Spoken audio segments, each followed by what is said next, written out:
Welcome, it's Flapper Jane for Fear20.net, and this is the Amusement Park 1973. Scoring a 6.3 out of 10 on IMDb, 96% and 71% audience score respectively on Rotten Tomatoes, and 3.8 out of 5 on Shudder TV. This is what you get when a private organization commissions a horror director, maybe one of the most well-known.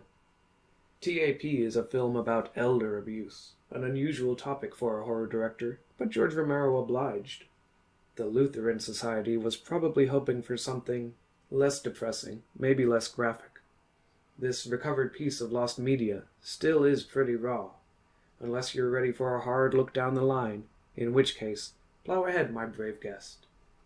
Lincoln Mazel, who features in Romero's Martin, introduces himself and the subject matter of the movie in a reassuring way.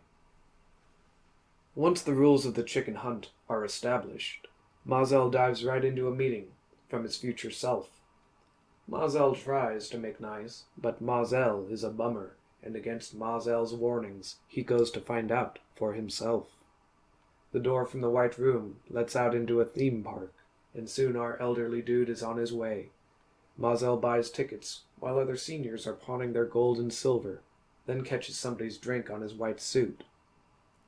The rides all have income and other strange requirements, so Mazel gets on a roller coaster, a train, and sees somebody die and get abandoned. Mazel books it to the bumper cars after a vision test.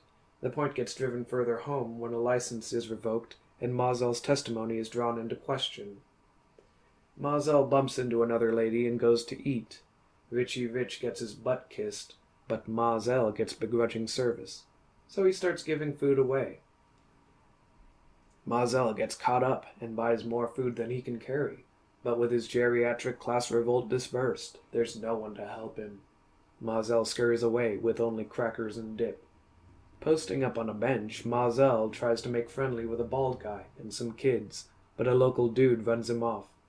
Death is on the merry-go-round, and rats eat Mazel's food. I'm not fluffing it up. George Romero shows all this on screen. Mazel no sooner catches his breath than he finds himself in more trouble. He follows the signs right to a nursing home, runs away, losing his glasses in the process. Mazel notices after, but keeps on keeping on, sees an old couple on a horse, and finds a gypsy.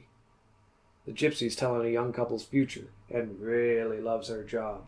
She drives the boy into a rage, who knocks Mazel on his ass. Mazel climbs to his feet unaided and finds himself alone, but not for long. A biker gang mugs him violently and rides off. The crowd and music return inexplicably, and no one helps Mazel, who finds his way to a medical tent. The staff rush him through, give him a band-aid and a cane, and tell him to start over, get his papers right. Mazel leaves, overhears a huckster hawking retirement living, and buying houses. A pickpocket works the crowd and steals from Mazel too. Mazel notices too late and goes to a freak show, but all the freaks are only old people in various states of undress. The crowd is frenzied and chases Mazel out. He ducks a corner and tries the church kiosk, but they flip the open sign closed on him and talk among themselves. Mazel staggers around a little more and finds a friendly girl who's nice to him, but that too is taken from him, as the family leaves Mazel sobbing alone. The bloodied Mazel leaves and meets himself at the movie's start, white room and all. The amusement park is heavy with gesture, metaphor, and hyperbole. The comic exaggeration is reminding me of Charlie Chaplin or House 1977, though there are little to no special effects at play here. Lincoln Mazel delivers a shocking performance as an elderly outsider, a stranger in an unfamiliar place alone. Mazel's acting reads well, with the audience able to context clue out meaning left unspoken. The horror tag may seem misleading while watching. I feel drama is more fitting. It's more of a PSA than a scary movie. This 49-minute investment of your time will leave you perhaps moody and salty, particularly if you were expecting a popcorn blockbuster. I'm conflicted calling this a good movie. George Romero directs it, and it shows in the quality. This is the product of undeniable skill. The scores across the board are positive, and the film is evocative emotionally. I guess my beef with the amusement park is that it'll probably ruin your day with brutal honesty. It's not wrong, but boy does it grab you by the collar and make you smell it. We got a Redbubble shop. Stickers, t-shirts, human body parts, that kind of thing. Drop by and support us. And happy Halloween in case some terrible fate should befall me.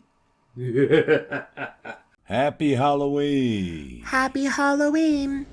Happy Halloween, horror fans, and remember to subscribe to Fear 20 for tricks and treats all year round.